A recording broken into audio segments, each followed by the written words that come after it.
One of the questions that I most often asked is how I got into doing channeling. So here's the answer.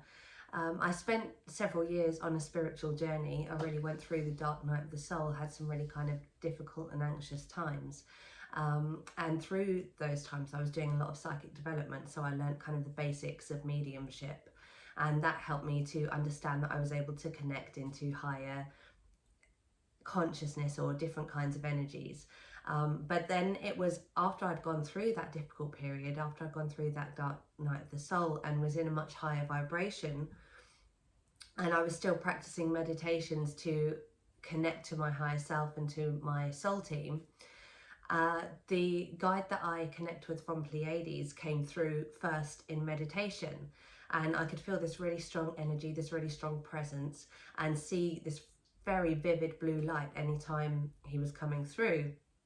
And I got the messages through meditation that at some point he was going to start wanting to speak through me. And first we practiced that by allowing light language to come through. It seemed that it was easier for my body to be able to integrate light language rather than a direct movement into my own physical body. And it kind of started to adapt me to that frequency.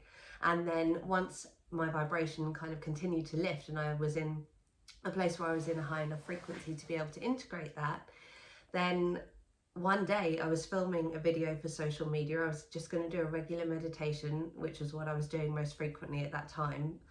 And this being from Pleiades, he just came in and he was there. He was ready to speak and started talking. And it was quite difficult because at that point my consciousness was in play. So I hadn't kind of completely removed myself so that he could speak. And I was trying to ask questions myself to him and then let him reply, which was really awkward. And he guided me to contact a friend who would be able to help me to facilitate by asking, she would ask the questions and I would do the channeling, and that allowed me to completely step aside and allow my own consciousness to move away so that Pleiades could come through.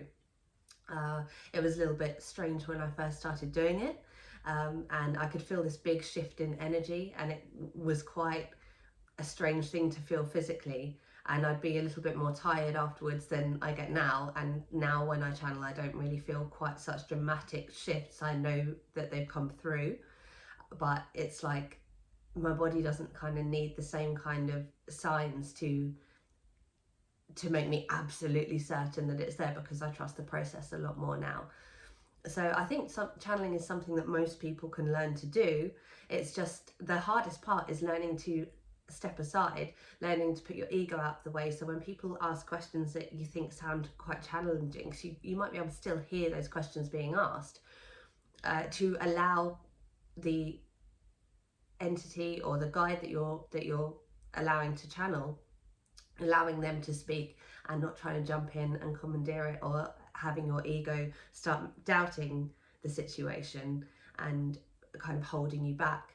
So it is something that we can all learn to do, but I would say that you need to move into states of higher vibration in order to be able to channel effectively and to be able to take the different feeling of the different resonance so that you don't become too tired or overwhelmed.